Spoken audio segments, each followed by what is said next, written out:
दुनिया में इन दिनों एप्स्टीन फाइल्स की धूम मची हुई है। धूम इस लिहाज से मची हुई है कि अमेरिका ही नहीं, पूरी दुनिया में इसने भूचाल ला दिया है। एप्स्टीन फाइल वो फाइल्स है जिसमें कि नामी गिरामी हस्तियों के जो एमएमएस कांड है या कह सकते हैं रंगीन इतिहास है वो सामने आए। और उसके बाद कह सकते हैं कि राष्ट्रपति ट्रंप से लेकर बिल गेट्स तक को स्पष्टीकरण देना पड़ा, उनकी काफ़ी फजीहत हुई। लेकिन कहते हैं अमेरिका के बारे में कहा जाता है कि आप उससे दूर रहें, पास रहें, आप उससे बच नहीं सकते। वही कुछ भारत का भी हाल है। भारत के बारे में कहा जा रहा है कि प्रधानमंत्री मोदी जो है उनका भी नाम एप्स्टीन फाइल में सामने आया। कुछ लोगों ने घसीटने की भी कोशिश की, लेकिन विदेश मंत्रालय ने उसे पहले ही सिरे से खारिज कर दिया और बकवास करार दिया। लेकिन वो तो विदेश मंत्रालय के लेवल पे था। अब ये मामला संसद में आया है और आम आदमी पार्टी ने इस मुद्दे को उठाने का काम किया है। राज्यसभा सांसद हैं संजय सिंह, उन्होंने प्रधानमंत्री मोदी या सरकार से स्पष्टीकरण मांगा कि इसमें जो उनका जिक्र है उस पर क्या कहेंगे। हालांकि काफ़ी गहमागहमी हुई। सुधांशु त्रिवेदी जो बीजेपी के सांसद, उन्होंने खारिज भी कर दिया और जोरदार जवाब भी दिया। लेकिन पूरा मुद्दा क्या है, प्रधानमंत्री वाला मामला क्या है, उसको हम समझेंगे, विस्तार से जानेंगे कि सरकार क्या कहना चाह रही है और डिपार्टमेंट ऑफ जस्टिस का क्या कहना है, क्या ऑफिशियल राय है और क्या पूरा मामला था, उस पर हम विस्तार से चर्चा करेंगे। और हमारे साथ इस चर्चा में भाग लेने के लिए मौजूद है हमारे वरिष्ठ सहयोगी अमीन अहमद सर। अमीन सर, जो संजय सिंह ने जो आरोप लगाया है, जवाब मांगा है, जवाब क्या मांगना भी बनता है? नहीं, बिल्कुल नहीं। पहली बात तो ये है कि इसको लेके जो है विदेश मंत्रालय ने 2-3 दिन पहले ही पूरी बात जो है क्लियर कट कह दी कि एक अपराधी जो खुद ही सजा याफ्ता है और वो इस तरह की जो घिनौनी हरकत किया है वो उसके लिए खुद ही सजा पाया हुआ है। तो उस मामले में अगर कहीं कुछ दिखता है तो वो सारी चीज़ें जो बकवास है, जो कोरी कल्पना पे आधारित है। लेकिन इसी को लेके संजय सिंह राज्यसभा में जब जो है सभापति महोदय के सामने ये बात उठा रहे थे और ये सारी बातें कह रहे थे कि एप्स्टीन फाइल में जो है प्रधानमंत्री मोदी का नाम है, जबकि ये बात पहले से क्लियर हो चुकी है कि जो इजराइल दौरा था वो आधिकारिक जो है राजकीय दौरा है जिसमें भारत और इजराइल के बीच संबंध वाली बात थी। वो सारी चीजें जो है पब्लिक पटल पे है। अब इसमें विपक्ष को एक नया चीज खोजने को मिल रहा है कि चलो प्रधानमंत्री का भी नाम इसमें घसीटो। लेकिन मजेदार बात ये रही कि जिस तरह से संजय सिंह हमला कर रहे थे सरकार पे या प्रधानमंत्री मोदी पे, लेकिन उससे भी बेहतरीन जो है सुधांशु त्रिवेदी ने डिफेंड किया और एक शानदार तरीके से मुंहतोड़ जवाब उनका दिया। सुधांशु त्रिवेदी ने सभापति महोदय से कहा कि मुझे 2 मिनट बोलने का मौका दीजिए और जो है जैसे ही मौका मिला उन्होंने जिस जोरदार तरीके से इस बात को रखा, उसकी वो सहर्ष जो लाइनें थी उसमें बड़ी ही आक्रोशित लाइनें थी और शब्द थे जिसके बारे में सदन उस वक्त जो है काफी भौचक्का हो गया। बिल्कुल सर, बिल्कुल। हाँ बिल्कुल। सुधांशु त्रिवेदी ने जवाब तो दिया ही अमीन सर, लेकिन उसने कुछ फैक्ट्स भी उन्होंने रखी कि अमेरिका का जो डिपार्टमेंट ऑफ जस्टिस है उसने भी कहा था कि कोरी कल्पना पे आधारित है और इस तरह से बकवास ईमेल वाली बात करार दिया और सनसनीखेज करार दिया। हाँ। दूसरी बात, प्रधानमंत्री मोदी के किसी ऐसे चीज के बारे में नहीं है जिसपे कि जवाब दिया जाना चाहिए। उसने ये कहा था, या उस बात का जिक्र है जो कि मीडिया रिपोर्ट्स में कवर हुए हैं कि प्रधानमंत्री मोदी इजराइल को काफी सपोर्ट करते हैं। तो जाहिर सी बात है, ये सब जानते हैं कि प्रधानमंत्री मोदी क्या पूरा भारत सपोर्ट करता है। भारत के अच्छे रिलेशंस है, डिप्लोमेटिक रिलेशन है और डिफेंस रिलेशन भी इजराइल के साथ। एक तो वो पक्ष हुआ।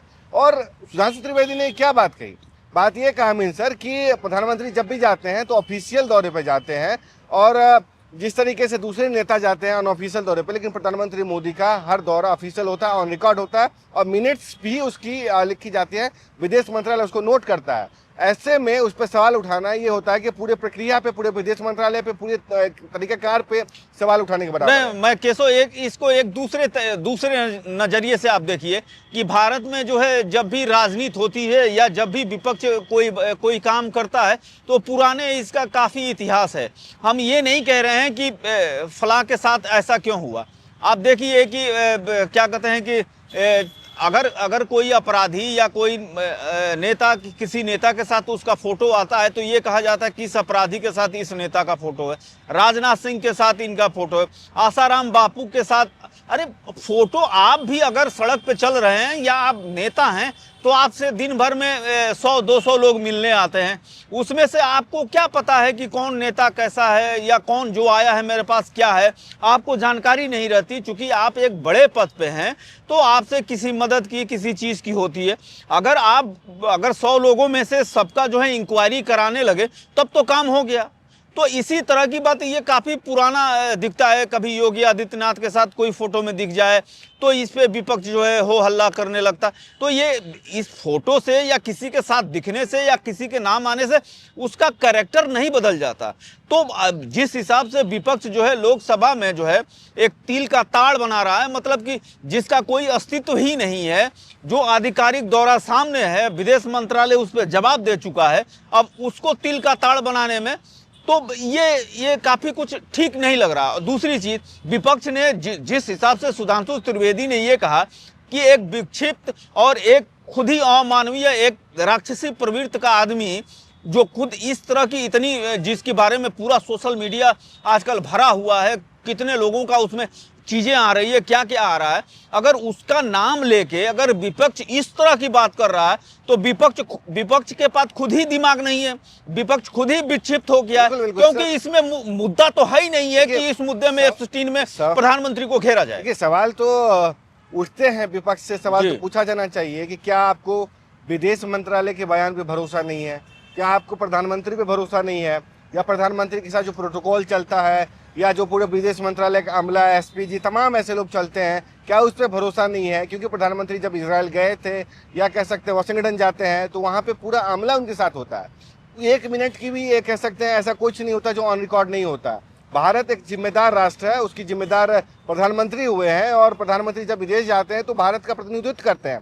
और जब आप किसी एक ऐरे गहरे के आरोप पे, ऐरे गहरे मीडिया के आरोप पे आप सवाल संसद जैसे पटल उठाते हैं तो ये गैर जिम्मेदाराना माना जाएगा। दूसरी बात कि संसद जैसा पटल है अमीन सर, वहाँ पे जनहित के मुद्दे उठाए जाने चाहिए। वहाँ पे एक दूसरे देश के मुद्दे को उठा करके यहाँ पे सरकार को घेरना, नीचा दिखाना, ये किस हद तक जायज है। दूसरी बात, और चलते चलते आप भी हमारे दर्शकों को बताते चलें कि एप्स्टीन फाइल था क्या जिसको लेकर के पूरा बवाल मचा हुआ है। एप्स्टीन फाइल, ये एक आदमी का नाम है, जेफरी एप्स्टीन उसका नाम है, जो बहुत बड़ा रईस आदमी था, जो अमेरिका में जो है एक तरह से एक आइलैंड में जो है अपना घर बनाया हुआ था, और वहाँ पे जो है 12 से लेके 18 साल की बच्चियों के साथ जो है गलत काम किए जाते हैं, जिसमें दुनिया भर के काफ़ी बड़े उद्योगपति, राजनेता, इस तरह के लोगों के उसमें नाम छपे हैं। वो रिकॉर्ड्स जो है आजकल हो रहा है। आप केशव, आपको याद होगा, आप तो खबर देख ही रहे हैं विदेश मंत्रालय की।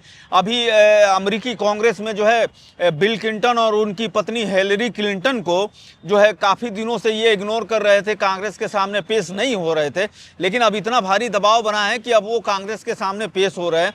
अब देखना यह है कि वो लोग क्या क्या बातें कहते हैं या नहीं कहते। लेकिन एक तरह से ये कहा जाए कि दुनिया भर के जितने रईस ज़्यादा लोग थे, उद्योगपति थे, पैसे वाले लोग थे, वो वहाँ पे छुट्टियाँ बिताने जाते थे, और वहाँ पे क्या क्या होता था ये एक अजीब सा सवाल है। क्योंकि एक चीज़ अभी आपसे मैं कह दूं, दूसरी चीज़ तब तक वो गलत हो रही है, सही हो रही, तो धीरे धीरे जो चीज़ें निकल रही है उसी पे लोग हाइप दे रहे हैं।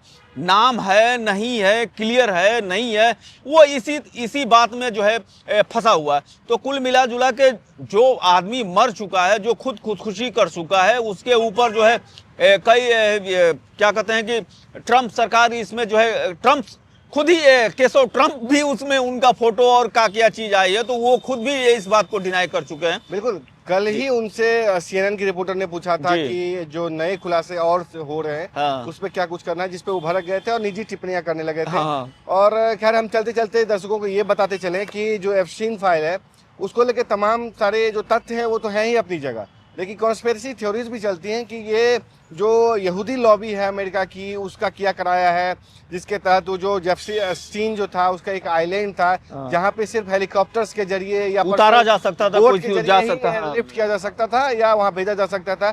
वहाँ पे जो नामी गिरामी लोग हैं, दुनिया की हस्ती हैं, अमीर रईसजादे हैं, वो जाते हैं, वो और एक कह सकते हैं कि ब्लैकमेलिंग और क्राउड फंडिंग का, जहाँ पे कि चंदा जुटाने का और एक दूसरे से मेल मुलाकात का जरिया होता है। बिल गेट्स भी वहां पे गए थे, तो गए उनका थे। ये कहना था कि ये मेरे जीवन की सबसे बड़ी गलती थी जहां मैं गया, ताकि बड़े रसूखदार लोगों से मेरी मुलाकात हो सके, एक नेटवर्क डेवलप हो सके। हाँ। खैर, कहा यह जाता है कि इसी नेटवर्क के जरिए पे ये जो कांड हुआ। अंदर बाद काम में वो होता है। ब्लैकमेलिंग का कह सकते हैं अड्डा बना, तस्वीरें बनाई गई, और बाद में उनसे उस तरीके के कार्य कराया गए जो कि जो नहीं होना चाहिए होने था। लायक नहीं थे। तो मेलिंडा गेट्स ने, मैं आपको रोकता हूं, मेलिंडा गेट्स ने इस पर भी एक बयान दिया कि वहां से आने के बाद जो है बिल गेट्स के बारे में, उसको बिल गेट्स को कोई अंदरूनी बीमारी हो गई थी जिसका इलाज हुआ, जबकि अब दोनों तो अलग हो चुके हैं। तो ये सारी हाँ। बातें धीरे खुल तो रही हैं। खैर, ये तो बात थी कॉन्स्पिरेसी थ्योरीज हाँ। को लेकर के। अमीन सर ने आपको बताया कि जो संजय सिंह का आरोप था उसको किस तरीके से सुधांशु त्रिवेदी ने जोरदार तरीके से साराना अंदाज में डिफेंड किया। काफी एग्रेसिव उनका बयान था। विदेश मंत्रालय का बयान आपके सामने है, और पूरी जो चर्चा है उस पर आपकी क्या राय है? न्यूज एक्सप्रेस का कमेंट बॉक्स खुला हुआ रहता है, आप उसमें अपनी राय जरूर दें। तब तक के लिए देखते रहे न्यूज एक्सप्रेस। नमस्कार। एक मिनट में फाइल का जिक्र हुआ, एक विकृत यौन मानसिकता के सजाए याफ्ता अपराधी का जिक्र इस संसद के पावन पटल के ऊपर करना इनकी विकृत और विक्षिप्त मानसिकता का प्रतीक है। सर, एक बात आ फैक्ट जाने ऑफ द मैटर ये बस एक मिनट आ है, जाए। among the millions of emails there is no direct email with Prime Minister. Sir, no direct message, no direct phone call. मैंने पहले कहा है नहीं कि अगर कोई चीज तथ्य के परत नहीं है तो उसको यहाँ रिकॉर्ड नहीं सर, मैं अपनी बात बस 2 वाक्यों में समाप्त करना चाहता हूं। ना कोई ईमेल है, ना कोई मैसेज है, ना कोई फोन कॉल है, और उसके बाद निराधार अनलगर आरोप के ऊपर एक सजाए याफ्ता अपराधी का नाम लेकर यहां पे बोलना यह बहुत ही निंदनीय है और इनकी विकृत मानसिकता का प्रतीक है। नहीं, और ये- सर, डिपार्टमेंट ऑफ जस्टिस ने भी यह कहा है कि वो फॉल्स और सेंसेशनल आरोप है, और प्रधानमंत्री जी इजराइल में अपनी ऑफिशियल यात्रा पे थे, एक मुलाकात ऑफिशियल है, और उसके बावजूद वहां पर सिर्फ एक ही गायन हुआ, वो था आपकी बात आ राष्ट्रगान। गई। अगर उसमें नाच गाना इनको नजर आता है, हो सकता है इसे राम मंदिर में नजर आता हो। तो मैं इस पे घोर भर्त्सना करते हुए सभापति महोदय सिर्फ एक पंक्ति कहना चाहता हूं, सभापति महोदय सिर्फ एक पंक्ति कहना चाहता हूं कि जो इन्होंने आरोप लगाने का प्रयास किया है कि राष्ट्रवाद के महामेरु पर वार बहुत ही हल्का है, भारत विकसित रोकने के लिए यह मचा हुआ तहलका है। नहीं, देखो, जो माननीय सदस्य ने जो तथ्य के विपरीत और संविधान के विपरीत बात कही उसको इसमें शामिल नहीं किया जाएगा। ये जवाब सवाल नहीं है, आपकी बात आ गई। मैंने क्या कहा? मैंने क्या कहा? मैंने नहीं, कहा आपने कि जो किसी भी आरोप संस्था का लगाए नाम लिया है हैं उसका वो जवाब इसमें दिया शामिल जाए। नहीं होगा। उसको डिनाई करें, आप भागते क्यों हैं? नहीं, आप यहाँ पे नहीं पूछ सकते। चलिए नेक्स्ट, श्री सुभाष चंद्र बोस, 9 मिनट्स।